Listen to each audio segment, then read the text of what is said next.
Hello, hello, hello.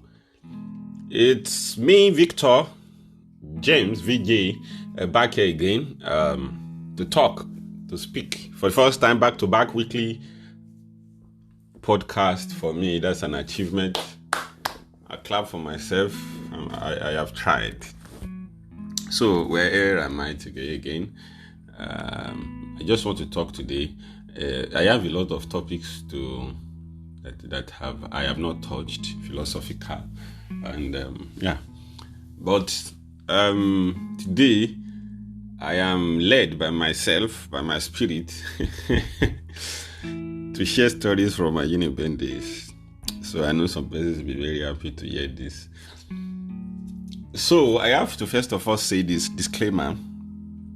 Most of the things that happened to me while I was in school, and I was in the university, people would think that they are not true.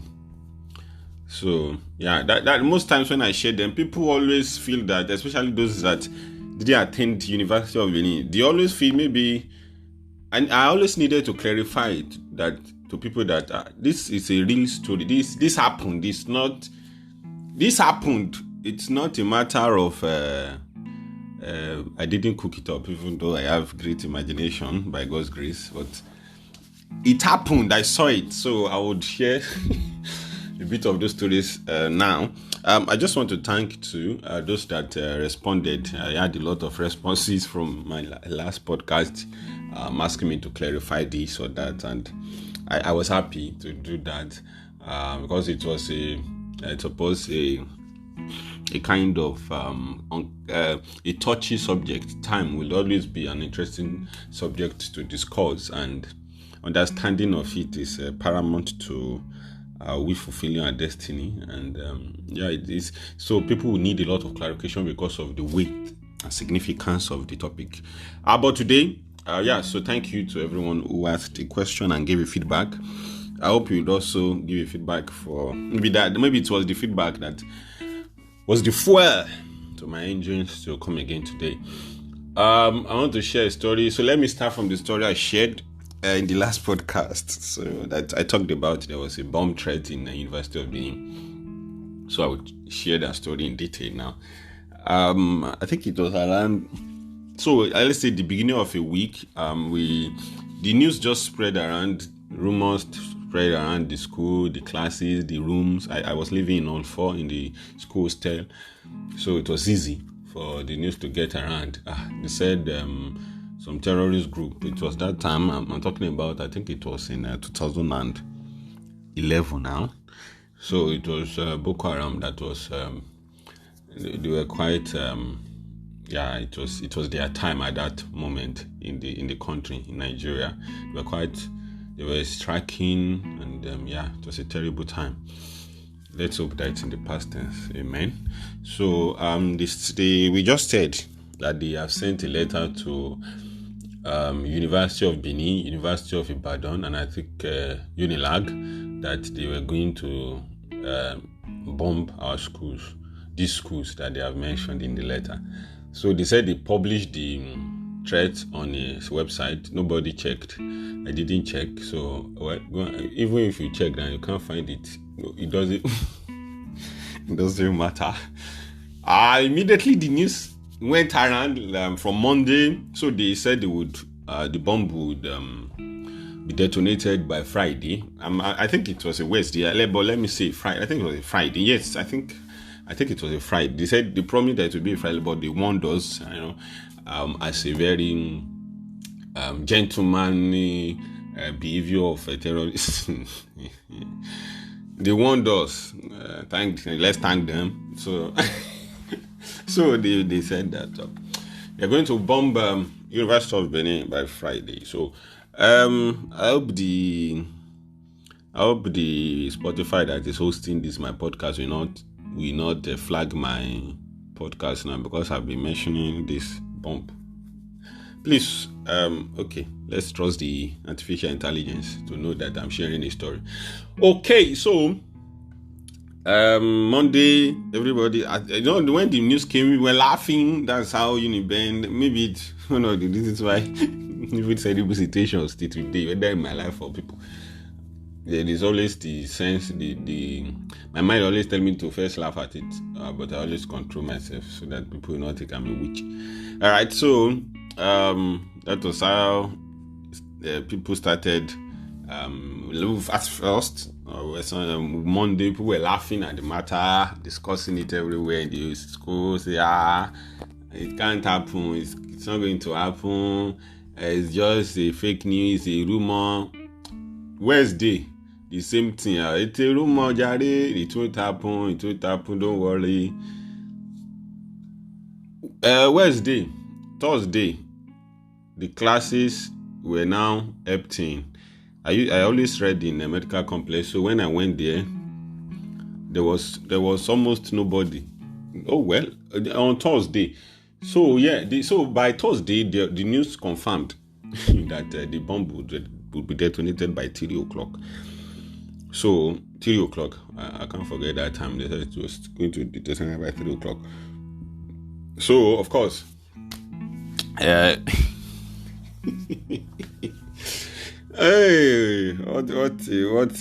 what an organization. They give us a precise time for bombing.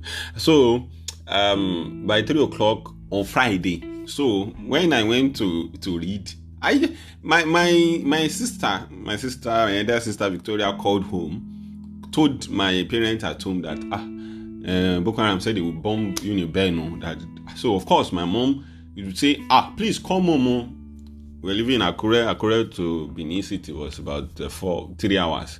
So maybe at that time, I think it was maybe about 800 naira, or let's say 1-2. So it was, the transport was not necessarily too high for us to return. So he said, you should ask. I couldn't understand it when my sister called me. I said, didn't you hear about this bomb? Won't you go home? I would, because my sister was also staying O2. That's another female hostel of UNIBEN. I would like go home because of bomb. What's that? So I said I wasn't going. So yeah, I just went to the class to read. I was laughing at her. Why would they bomb us? Even if they bomb this entire big school, why would they bomb the place that I am? Wait, am I the one that caused? Hey, so yeah, so I just carry my bag every day. I always read in the evenings. So I can't believe that even if some people can't believe the manner of reading that I read in. But well, that's that. Let's do that. So I carried my bag, went to the night class, sat down. So yeah, medical complex classes. That's where I read in the evening, till dawn. So I was very surprised. Normally, if you go to medical complex, you would struggle to get space. You won't. You will move from one class to the next class before you can find a place. Because UNIBEN students used to read in 2011. I don't know about now, but they used to read a lot, and night classes were full. So night classes are just anybody can read anywhere. When the lectures were completed for that, that's 4 p.m. I think for most faculties. So you could just go to any class and read there. Nobody would query. So medical complex was close to offer, so it was and maybe because I chose medicine, they did not give me admission to medicine. So if that's the only way I can enjoy their class, let me use it. So that's why I used to read. On the Thursday, you could sleep and lay down on 3 rows of benches. Nothing happened. I don't know if we were up to 7 in the night class. That was the first I knew that people were taking this matter serious. So Boko Haram want to bomb on Friday by 3 o'clock. Thursday, the school had disappeared. The students had disappeared. The school had emptied. Almost empty. So I just took my book. I started reading. My friends and I read, but maybe because people were not there, and then there was just this feeling of playfulness around and fear. So people will be whispering here. The people that were reading too, they quickly left. So I think I left the class then, night class then, around, let's say 12 a.m. No, I think it was 1 a.m. in the morning, the next day, the Friday now. So I went back to my hostel. That's the first time that I saw was the hostel, the fact that the night class was empty. Second sign, when I got to the hostel, now in the university fellowship community, you would see people were always loyal to their fellowship. Mountain of Fire would pray by themselves. Believers Law Word would pray by themselves. Council would pray by themselves. Christ Apostolic would pray by themselves. Ambassadors, Deeper Life would pray by themselves. Everybody used to pray separately in small groups. But on the night of bomb threat, my brethren, I can't forget this. So as I entered the volleyball court of all four, I saw both the Amalekite, the Ishmaelite, the Israelite, the Hittites, the Nevites, everybody see prayer. Akasata my people were gathered, the men were gathered, brother, in their boxers and shorts and brown singlets. Oh Lord, deliver this bomb and no, this one must not like it will never. What? I just laugh. As I passed them, I was laughing, but again, I think it's my brain. I think that's the way I am, even till now. I think this. I find it's easy for this. I find humor in a lot of things, even terrible matters. So maybe it's a coping mechanism, like some psychologists. My psychologist will say. So. I just walked past them. They were praying loudly, crying unto the face of the Lord for the salvation of UNIBEN. So I walked past them. I went to my hostel, dropped my bag, began to banter and laugh with my roommate. So I lay on my bed and I wanted to go and sleep now. So I just said, so all four. Anybody that has seen me or listened to me or you know me, most of the way I talk, like the jokes I make, is nothing compared to what people say in UNIBEN. And I'm sure people that attended the school would know what I'm talking about. I'm not even the typical product of in terms of humor. I'm still because I'm a Christian, of course, so I'm always cautious. So somebody was walking as I lay on my bed. That's now around 2 a.m. on Friday morning. Somebody was just passing by and I began to shout. This is real life story. Everything I've said from beginning to now is absolutely accurate, except if the particular small details of dates and time. So the person was now shouting, I want to go and cook my last beans, so let me go and cook my last beans before they bomb us and I die. I'm going to cook my last beans. I said he was shouting this as he was walking past in front of all the rooms and hostel. I want to go cook my last beans. Maybe before they kill me, make I chop my last. What's that, Lord? Hey, so yeah. I just laughed. My roommates laughed. I slept, and and I woke up and dressed up and started to go to my class. I had a class Friday morning. The number of persons, well, at least the boys hostel, we still tried. There were people, but not as much. But when I stepped outside and passed in front of O2, there's a O2 car park. The busiest place in UNIBEN at that time, I think after the main gate. I saw buses taking people. Buses were parked. I asked buses were parked to take people from the school. I can't forget this sister. What's her name? She used to attend my fellowship back then. She was an usher. The picture I see in my brain now. I know. I forgot her name. She was from South. She said that Benin or Delta. I forgot her name. I saw her live and direct. She took Ghana Must Go, big Ghana Must Go, sack of load on her head. She did not wear any shoe. She was walking towards where they used to take buses that would convey you to the main gate.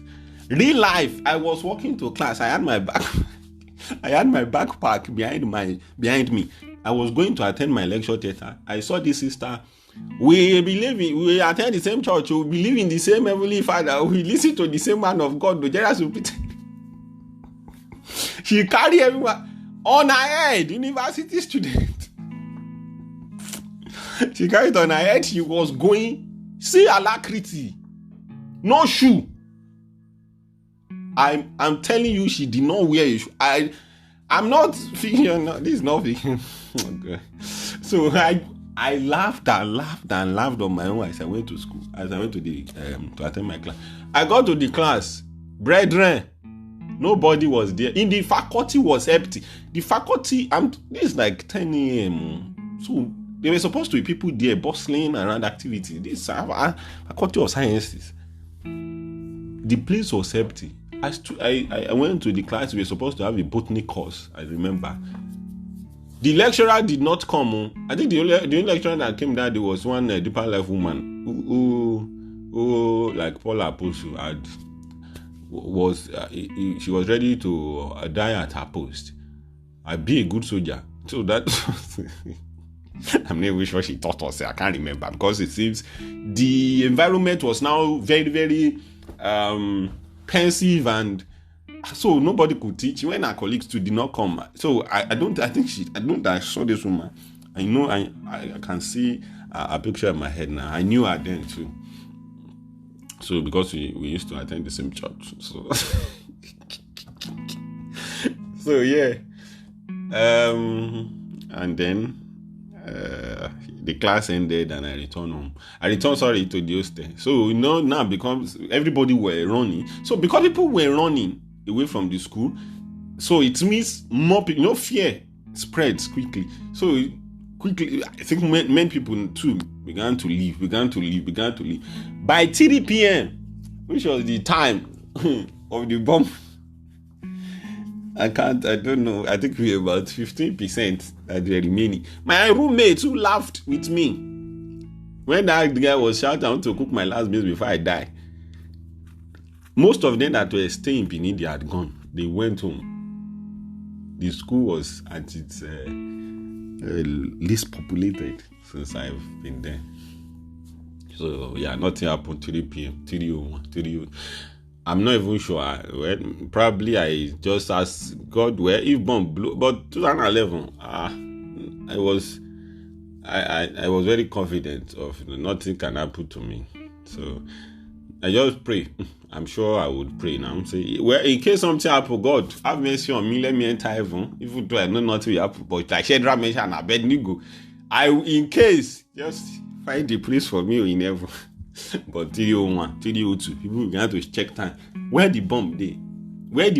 Sorry for my I can't understand pidgin. So no bomb. I'm sure even whether the VC itself, I'm sure probably would have quickly traveled that because the lecturer did not come. It's the VC that will come. That is, life is very valuable. So yeah, 3:01, 3:02, 4 o'clock, 6 o'clock, 7 o'clock, 8 o'clock. That's how they came again. They said it was 3 a.m. that Boko Haram said that it's not 3 p.m. Another news, 3 a.m. Hey. So 3 a.m. of course, 3 a.m. Nothing happened by now. Someone like me, I forgot about it. I just went back to my reading and living. So yeah, that was it. And everybody pretended. Those that ran, they pretended when they returned by Saturday, by Sunday, by Monday, class resumed. Nobody talked about the matter.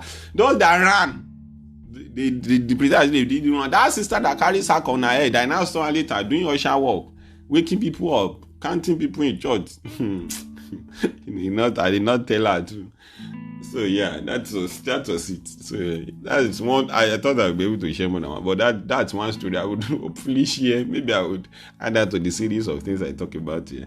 Stories from my university days. Open in my front is a book. The title, well, it's just a provisional title. It's temporal. It's a UNIBEN Chronicles. I've listed everything. Thank God I did this during my NYC days, 2013. I listed most of the things that were absolutely shocking that happened to me.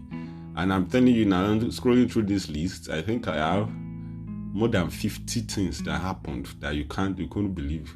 They will be difficult for people to believe. There's people that trust that I can never lie. So, yeah, and the things that happen in NYC too. So I'm compiling them into a book actually. So I started this book so long, but I feel that some things happened at the right time. So, because I think if I had written this book in 2013, I wouldn't have been able to tell the story right. I'm sure I wouldn't have been able. So yeah, because now I'm a far better writer than I was when I started writing the book. So sometimes when opportunities when we miss an opportunity, it's not always a sad thing, because if the opportunity returns, which often opportunity returns, I don't think opportunity knock once and leave you there. So by the time it returns, you will probably be more ready. But again, it's important to do things quickly. I think I mentioned in the last podcast, because what if someone goes ahead and tell your story before you had the opportunity to do so? So yeah, that's it. Thank you for listening. I hope you've learned a thing or two. Be courageous. Nothing would happen. Most fears that you have, this is fact, psychology fact, scientific fact. Most of the fear, even you think about it, most of the fear you've had since when you were young, then most of them never came to reality. Yet we still continue to fear. I don't think it's the right way to live. I beg. I used to fear snakes so much. I'd never seen a snake, but because I saw it in a movie, and I was about 7, that snake, I think it was Anaconda or one other Nollywood Yoruba film then, that snake can kill a person. I began to fear. I'd never seen snake. In fact, I ate snake at the age of 10 or 11 or so. Yeah, there was a man who killed a snake and cooked it. I just deliberately wanted to. I know I ate the meat, and I had not seen snake. And I'd eaten it, yet I was still afraid of it. That's something to grapple with. But fear is that's how fear is. So, thank you so much for listening, and I hope you enjoyed the story. Let me have your feedback. Bye-bye.